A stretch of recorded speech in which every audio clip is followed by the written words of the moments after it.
O Cláudio Dantas, esse cara aqui, ó, fez uma análise também muito legal. 6 minutinhos aqui. Bem. Qual é, mano?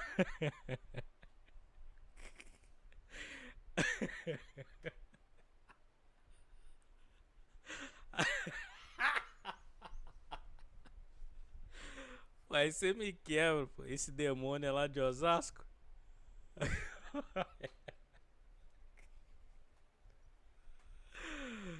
Qual foi, mano? Aí você me quebra, pô. Esse demônio é lá de Osasco. Vocês estão. Vocês estão. Você tá vendo muito o profeta aí da Mirim, hein?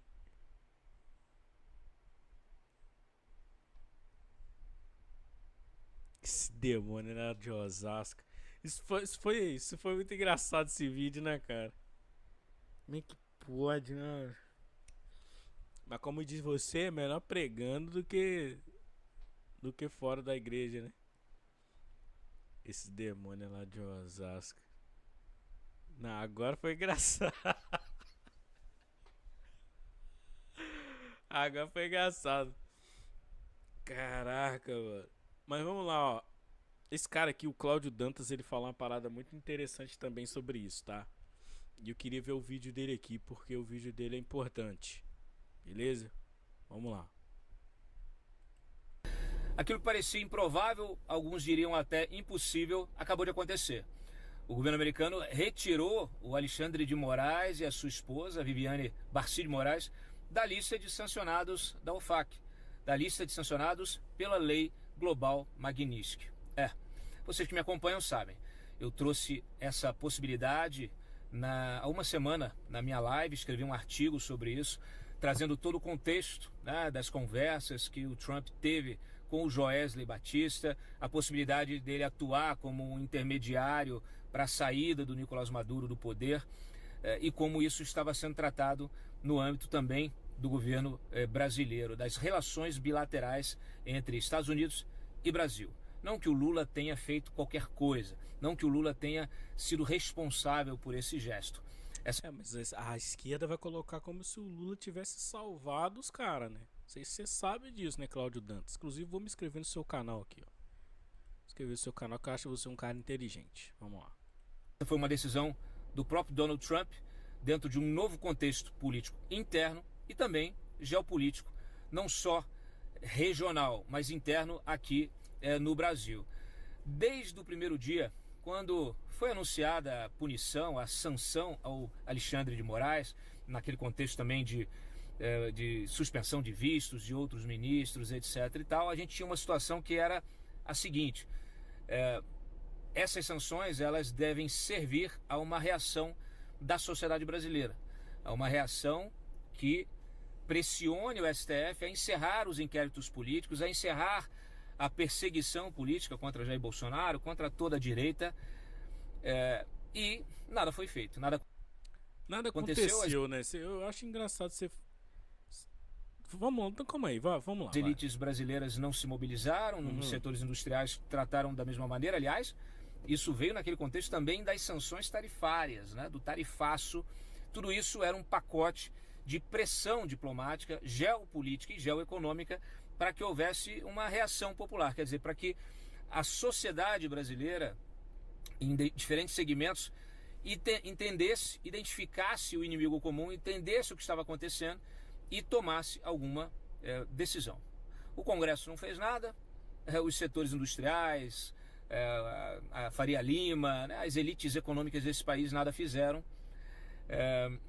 A imprensa, essa imprensa tradicional, ela tratou tudo como um absurdo, as sanções como um absurdo, a inclusão do Moraes, da família, né, deles terem os seus bens bloqueados, tudo isso tratou como um absurdo. Quer dizer, a reação foi totalmente negativa. Só mídias independentes como a nossa é que fizeram, vamos dizer assim, é que remaram contra a corrente. Então, diante dessa inação, naturalmente, e diante do que está acontecendo agora, não só regionalmente, mas também internamente nos Estados Unidos, e desse novo momento dessas relações bilaterais, porque os Estados Unidos também precisam do Brasil para pressionar a Venezuela. Quer dizer, você tem uma situação que muda esse contexto de tensões geopolíticas e acaba colocando isso numa nova perspectiva. Também a partir dessa intermediação aí, desse interlocutor, do homem hoje mais poderoso do Brasil do ponto de vista econômico, né? Joesley Batista, que fez esse papel de intermediário. É bom lembrar que a JF hoje é o maior grupo econômico do Brasil, tá? Um dos maiores da América Latina e também com uma presença importantíssima nos Estados Unidos, com promessa de investimentos de bilhões, com promessa de geração de emprego. Enfim, isso num cenário interno dos Estados Unidos também de escassez. Eles tiveram lá uma seca brutal que acabou trazendo inflação, especialmente nessa área, né, da proteína animal, do agronegócio. E você tem agora, o Trump identificou no Joesley também um parceiro importante. Olha, gente, é lamentável, isso coloca toda a guerra política e também as eleições de 2026 num novo cenário. Isso também nos coloca a seguinte reflexão: nenhuma ajuda virá de fora. Claro, isso aí é meio óbvio, né, Cláudio Dantas? Nenhuma ajuda virá de fora, pô. Mas vamos ser sinceros aqui, tá? Vamos ser sinceros aqui, Cláudio Dantas. O negócio é o seguinte: primeiro, como eu já disse aqui, o maior líder da direita nos últimos anos está preso. Não tem como articular politicamente. Não tinha acesso, estava proibido de se comunicar e articular politicamente. Primeiro ponto. Segundo ponto, os filhos desse líder político, o Eduardo Bolsonaro, foi para os Estados Unidos fazer ali todas aquelas ações junto com o Trump que você acabou de falar aí, as ações que foram feitas de pressionar pressionar os brasileiros para uma ação, né? Pressionar ali o judiciário brasileiro. O Flávio Bolsonaro, não sei o que estava fazendo nesse período aí, a não ser ficar chorando para baixo e para cima, e agora vem como presidente para 2026. Então também não se articulou politicamente, não sei porquê. A mídia, como você já disse, por exemplo, tradicional, é lulista, é de esquerda ou de centro. Então, enfim, não tem como esperar muita coisa também da mídia. Uma outra coisa também aqui que é muito importante falar: meu irmão, não tem como o povo ir pra rua sem ter liderança. Quem que exercia liderança para esse povo ir pra rua sem ser o Bolsonaro? Nicolas Ferreira, que a galera hoje tá chamando aí de traidor, né? Até porque dentro da direita tem esse mal, que é o mal de, tipo assim, quando você, por exemplo, discorda de alguma coisa que é decidida pelos Bolsonaro e tudo mais, você automaticamente passa a ser um perseguido e passa a ser um traidor na visão deles. Então, Nicolas Ferreira era um cara que chamava muita gente pra rua para poder fazer isso e aquilo. O pastor Silas Malafaia também tem esse poder de ter um controle sobre a massa evangélica para poder inflamar 7 de setembro, não sei o que, para fazer manifestações. Agora eu pergunto para vocês: como vai fazer manifestações, como que vão pra rua, correndo o risco de ser todo mundo preso? Prenderam a galera aí no 8 de janeiro. Eu não sei se você sabe, Cláudio Dantas. Então, assim, se você não tem liderança para poder organizar manifestações à altura, e o povo também meio que largou de mão, principalmente depois que o Bolsonaro chamou todo mundo de maluco, né? Não sei porquê, ele lá dos Estados Unidos falou que todo mundo é maluco, que não tinha que estar na frente dos quartéis. Ele meio que deu uma abandonada no povo e o povo sentiu isso. Principalmente o povo que o apoiou e que hoje o povo que tá preso aí. Então o povo pensou: eu não vou pra rua pra ser preso e pra rua pra ser perseguido. Então o STF conseguiu imprimir esse sufocamento aí no povo, pro povo não fazer nada. Então, se as lideranças não fizeram nada, os jornalistas não fazem nada, os jornalistas independentes, você fez alguma coisa, mas fez como jornalista, não tinha como ter pressão sobre nada, ninguém quis parar nada. E assim, sinceramente, eu acho que o Bolsonaro foi abandonado pelo Trump. Acho que agora é hora de todo mundo começar a pensar no povo, sabe?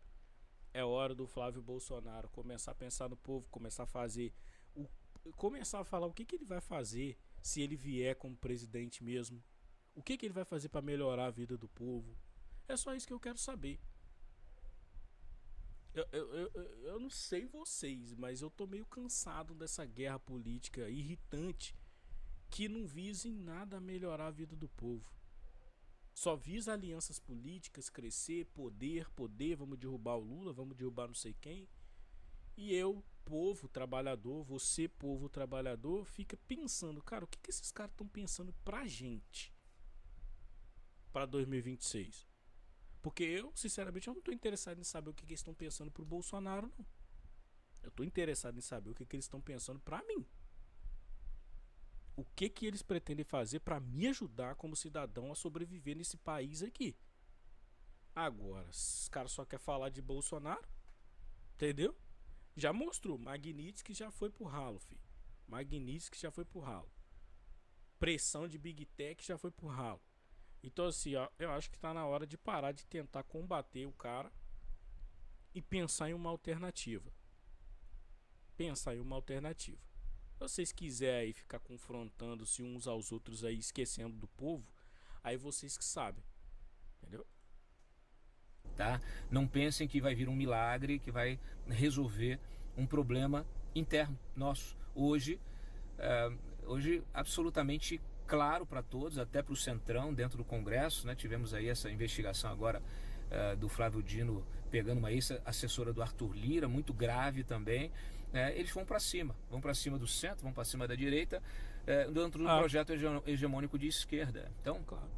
e eu lamento também a falta, talvez até, de percepção da política externa americana em relação a esse desafio, ao que está posto. Mas o fato é o seguinte: o problema do Brasil precisa ser resolvido pelos brasileiros, né? Com manifestações na rua, com muita gente, com o Brasil... Não, velho, não.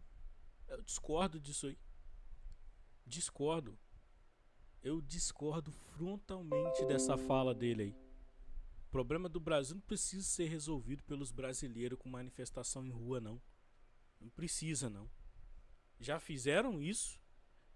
Durante o governo Bolsonaro fizeram isso no 7 de setembro histórico. Muita gente na rua. Fizeram isso no outro 7 de setembro. Fazem isso toda vez que podem. Só que hoje, Cláudio Dantas, vou falar um negócio pra você. Não tem que ir pra rua, não. O povo hoje tem medo de ir pra rua manifestar. Porque o povo, quando foi pra rua manifestar, viu o líder da direita meter o pé pros Estados Unidos e fingir que nada fez. Então eu fico com a raiva desse. Com todo respeito a você, Cláudio Dantas, que tem 291 mil inscritos aí, é um comunicador brilhante. Mas eu fico com raiva quando vocês vêm com esse papo de que o povo tem que ir pra rua. Cara, não existe mais democracia nesse país. O poder desse país não emana do povo. Não vai adiantar nada eu botar uma camisa verde e ir pra rua manifestar nada, não, irmão. Vou correr o risco de ser preso ainda. A solução pro Brasil é ter o quê? Políticos com coragem, sérios, competentes, para poder mudar a situação do brasileiro e fazer o brasileiro acreditar neles. Fazer o brasileiro acreditar com ações. Parar de ficar mandando o povo ir pra rua manifestar, pô. Como se, vamos manifestar. Não há mais democracia nesse país, mas quer manifestar o quê? As próprias pessoal mesmo, dos políticos mesmo, fica do lado desses caras aí que vocês estão dizendo que são os perseguidores, que são os tiranos. A direita limpinha fica do lado dos caras. O MBL fica do lado dos caras. Entendeu? Meu irmão, a única solução pro Brasil tem duas soluções. Três, tá? Vamos colocar aqui. Uma. Vocês políticos começaram. Você não, tá, Cláudio Dantas? Mas os políticos começarem a agir como cidadãos do povo, como funcionários do povo, pro povo voltar a acreditar que eles vão resolver alguma coisa. Esse é o primeiro ponto. O segundo ponto, meu irmão, refundar o Brasil. Refundar o Brasil. O Brasil ser colonizado todo de novo. Todo de novo. Aí quem sabe a gente tem uma outra orientação de governo. Refundar tudo de novo. Ou esse Brasil que ser um Brasil imperial. E 3, um cometa vir. O 3 e Atlas, por exemplo, vir e arrebentar com tudo. Aí vai acabar e vai ser uma solução também. Porque desculpa, irmão, esse negócio aí, esse papo de tem que ir pra rua manifestar, chega disso, cara. Ninguém aguenta mais, o povo tem que trabalhar, tem que comer. Nossa, falei igual o Lula agora, hein? Eu falei igual o presidente. Vamos lá. Parado na rua, cobrando o fim da perseguição política, o restabelecimento da democracia, o restabelecimento, o retorno à república, tá? E o fim dessa ditadura de toga. Então, assim, é um dia triste, é lamentável, mas deve servir de lição. A gente precisa sair da adolescência política, a gente precisa amadurecer. É o que eu falo todo dia no meu programa. A gente precisa amadurecer. Tanto é que quando eu trouxe essa notícia, eu tomei muita porrada. O pessoal dizendo que isso não ia acontecer, que era muito difícil, que tinha todo um processo burocrático nos Estados Unidos, isso e aquilo, e não foi nada disso que aconteceu. Porque a indicação que eu tinha já era essa. Então, eu peço a vocês que curtam esse vídeo, compartilhem nas redes de vocês, sigam o nosso trabalho lá no canal no YouTube, Cláudio Dantas Oficial, sigam as redes sociais, fiquem informados, se informem bem, se formem para interferir no processo político. Entendam como ele funciona. Esse é o meu objetivo. A gente despertar consciências, ativar a cidadania de vocês e ter uma sociedade realmente que seja a condutora do processo político, seja... Sim, isso aqui é importante, tá? Isso aqui que ele falou agora aqui é o que eu me proponho a fazer aqui também, no meu canal. É falar de política com vocês, que é um assunto chato, que é um assunto que as pessoas não gostam muito, mas de forma a informar vocês. Então, eu sempre falei aqui, ó, o nego tá gritando aí com Magnitsky. Hoje eu li pra vocês o que é Magnitsky. Tem gente que não sabe, pô. Tem gente que fala de Magnitsky e não sabe. Fiz vídeo aqui falando pra vocês o que é a anistia, já que todo mundo fica gritando sem anistia e eu acho que não devem nem saber o que significa isso. Muitos cantorzinhos aí gritando sem anistia. Então fiz um vídeo, ó, o que é a anistia. Expliquei como é que ela interfere dentro de um processo político, tá? O perdão ali e tal. Por pessoas que cometeram atos antidemocráticos. Falei pra vocês o que é a dosimetria, que é o que tá na mão e no colo dos bolsonaristas aí. E eles têm que abraçar isso aí mesmo aí, pronto, acabou. Falei o que é a dosimetria. Eu sempre tô fazendo questão aqui de informar vocês e orientar vocês. Sentar aqui e ficar defendendo um lado só, igual um idiota, eu acho que talvez não seja a minha, tá? Talvez não seja a proposta deste canal aqui. A proposta deste canal aqui, chamado Charles, o Mundo Não É Mais o Mesmo, é falar das coisas do mundo, principalmente o mundo político brasileiro, mas de forma a orientar vocês que às vezes não entendem muito e ficam assistindo jornalistas enviesados, por exemplo, assistindo jornalistas aí que tem seu lado político já consolidado e fica mentindo para vocês. Então isso que ele falou aí é muito importante. Acho que vocês precisam se informar mais sobre o que está acontecendo no país de vocês. Porque gritar sem anistia, mas não saber o que é anistia, até eu posso gritar. Entendeu? Falar de dosimetria sem saber o que é isso, até eu posso falar. Falar de Magnitsky sem saber, até eu posso falar. Então a minha missão aqui é essa, é orientar vocês. Eu sei que a galera não gosta muito, né? A galera gosta que você chega aqui, já sai defendendo um lado, chamando o ministro de vagabundo, não sei o que, correndo risco de tomar até uma punição aí por esses ministros. Eu não vou fazer isso, por vários motivos. O principal deles é, eu não tenho advogado para isso. Não estou disposto a passar minha vida sendo perseguido por gente que nem me conhece, tá? Então eu não vou chegar aqui e chamar ninguém de vagabundo e xingar ninguém. Se nem os políticos que estão lá fazem isso, que tem foro privilegiado e tudo mais, e eu vou fazer? Vou não. Então a ideia é sempre informar vocês sobre as coisas que acontecem de forma honesta, objetiva, sem viés ideológico, né, e político. Só falar o que eu penso como cidadão brasileiro, beleza? O farol, né, que ilumine realmente a nossa nação. Infelizmente, hoje, esse farol está apagado.